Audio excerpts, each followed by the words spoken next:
अस्सलाम वालेकुम students and welcome back to our YouTube channel. आप देख रहे हैं M Ahmad Nazir channel.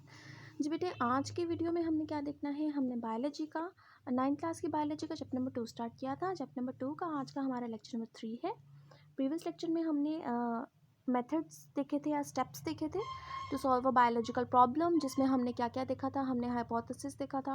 Hypothesis के बाद हमने deduction, experimentation, summarisation of results and reporting the results को देखा था। ठीक है, आज जो है हमने क्या देखना है, आपके स्मार्ट सिलेबस के अकॉर्डिंग जो नेक्स्ट टॉपिक है वो है data organisation and data analysis.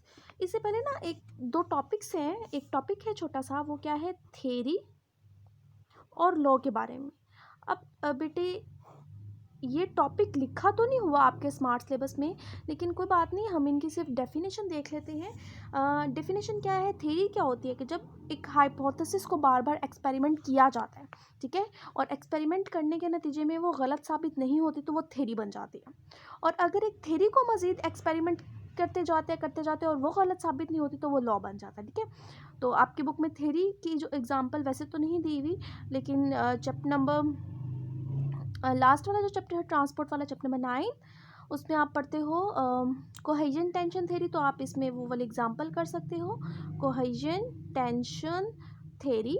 ठीक है, और लॉ में जो है वो एग्जांपल लिखी हुई है आपकी बुक के पेज नंबर 27 पे।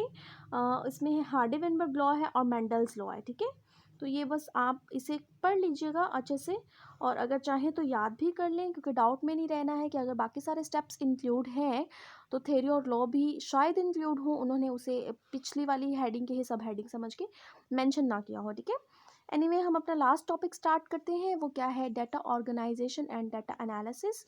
अब बेटे, डाटा क्या होता है। सबसे पहले डाटा को ऑर्गेनाइज करना और एनालाइज करना बात की बात है। पहले हमने देखना है कि डाटा होता क्या है। ये जो स्टेप है ना, data organisation and data analysis, ये बहुत ही इंपॉर्टेंट स्टेप होता है बायोलॉजिकल मेथड में। ठीक है, डाटा क्या होता है कि आप कोई भी एक्सपेरिमेंट कर रहे हो, उस एक्सपेरिमेंट के लिए आप जो जो चीज़ें लेते हो, मीन्स उस एक्सपेरिमेंट के दौरान आपने कुछ नेम्स की कलेक्शन की। ठीक है, उस एक्सपेरिमेंट के दौरान आपने कुछ डेट्स की कलेक्शन की है, कुछ वैल्यूज़ हैं। जैसे फिज़िक्स में आप कुछ वैल्यूज़ निकालते हो वर्नियर कैलिपर के ज़रिए से, तो कुछ वैल्यूज़ हैं, कुछ अमाउंट्स हैं। तो इन सब की जो कलेक्शन होती है, जो कि रॉ फॉर्म में होती है, उसे हम कह सकते हैं डाटा। जब हम डाटा इकट्ठा कर लेते हैं, मतलब कि जो नंबर ऑफ़ नेम्स हो गए, कुछ number of dates, number of values हैं, वो आपने कलेक्ट कर लिया। कलेक्ट करने के बाद उसे ऑर्गेनाइज़ करना ज़रूरी होता है। अब ऑर्गेनाइज़ करने का क्या मतलब है कि आप उसे टेबुलर फॉर्म में या किसी भी फॉर्म में एक्सप्लेन करो या शो करो। ठीक है, ऑर्गेनाइज करके लिखो।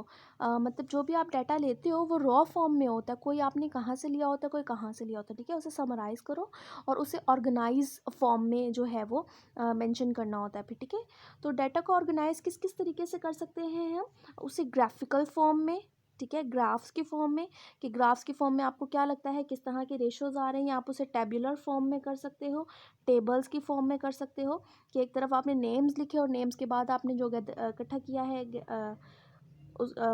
उन नेम से रिलेटेड आपने जो भी काम किया है, क्या परसेंटेज वगैरह आई है, उसे लिख सकते हो टेबल्स की फॉर्म में।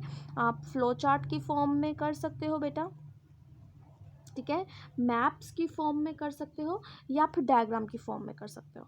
तो जो जो भी डाटा है आपने उसे क्या करना है, ऑर्गेनाइज करना है। ऑर्गेनाइज करने का क्या मतलब है, आप उसे ग्राफिकल फॉर्म में, टेबुलर फॉर्म में, फ्लो चार्ट, मैप या फिर डायग्राम की फॉर्म में शो करो। ठीक है, ताकि वो ज़्यादा जो है कम्प्रीहेंस लगे और जो है समझने में आसानी हो और ज़्यादा अथेंटिक हो सके। ठीक है, जब डाटा ऑर्गेनाइज हो जाता है फिर उसे एनालाइज किया जाता है। एनालाइज करने का क्या मतलब है यहाँ पे,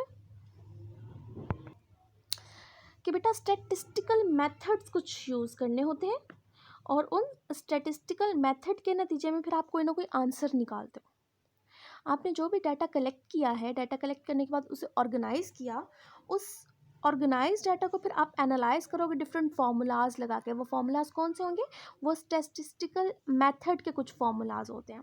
तो यहाँ पर हमने दो बातें डिस्कस करनी है। एक है रेशो और प्रोपोर्शन। इस पूरे टॉपिक में बेटा एक तो आपने डाटा की डेफिनेशन याद कर लेनी है बस। ठीक है, दूसरा आपने रेशो और प्रोपोर्शन की डेफिनेशन याद करनी। सिर्फ ये 3 डेफिनेशन अगर आप याद कर लेते हो तो इस टॉपिक में से और कुछ भी जो है ऐसा नहीं है जो कि आपके पेपर में आ सकता है। सिर्फ शॉर्ट में ही आ सकता है। रेशो और प्रोपोर्शन में डिफरेंस क्या है, या फिर डिफाइंड डाटा आ सकता है, या फिर एमसीक्यू में आ सकता है। इसके अलावा ये टॉपिक लॉन्ग क्वेश्चन के पॉइंट ऑफ व्यू से बिल्कुल भी इंपॉर्टेंट नहीं है। ठीक है, तो बेटा देख लेते हैं रेशो क्या होता है।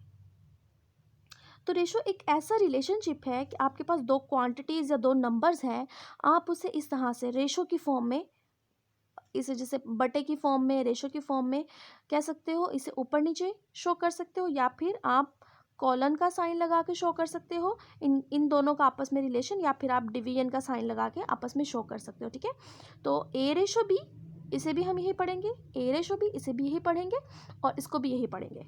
तो क्या है कि दो वैल्यूज़ को आप इन फॉर्म्स में अगर शो करते हो तो वो क्या कहलाते हैं, वो रेशो कहलाती है। प्रोपोर्शन क्या होती है कि अगर आपके पास एक रेशो है फिर आपके पास दूसरी रेशो है, इन दोनों को आपस में क्या रिलेशन है उसे आप इक्वल टू से शो करो, या फिर इस तरह से 4 डॉट्स लगा के शो करो, तो ये प्रोपोर्शन कहलाता है।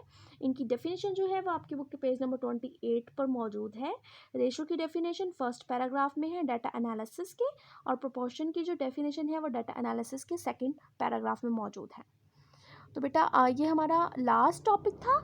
इससे पहले हमने सबसे पहले क्या देखा था, बायोलॉजिकल मेथड की डेफिनेशन देखी थी, बायोलॉजिकल प्रॉब्लम की डेफिनेशन, फिर हमने 7 स्टेप्स देखे थे, और 7 स्टेप्स को हमने बारी बारी डिस्कस किया।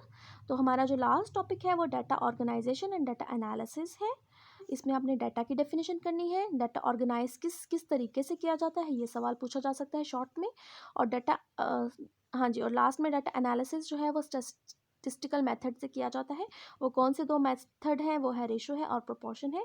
रेशो में क्या होता है और प्रोपोर्शन में किस तरह का रिलेशन होता है दो नंबर्स या दो सेट्स जो भी आपके पास वैल्यूज़ मौजूद हैं उनके दरमियान में। तो आज के लिए इतना ही बेटा, इंशाल्लाह नेक्स्ट वीडियो में हम क्वेश्चंस लेके हाजिर होंगे आपके सामने। तो वीडियो पसंद आ जाती है तो लाइक कर दीजिएगा, चैनल पे नहीं है तो सब्सक्राइब कर दीजिएगा। इंशाल्लाह नेक्स्ट वीडियो में हमारा जो है चैप्टर नंबर 2 भी कंप्लीट हो जाएगा। ठीक है, अल्लाह हाफिज़।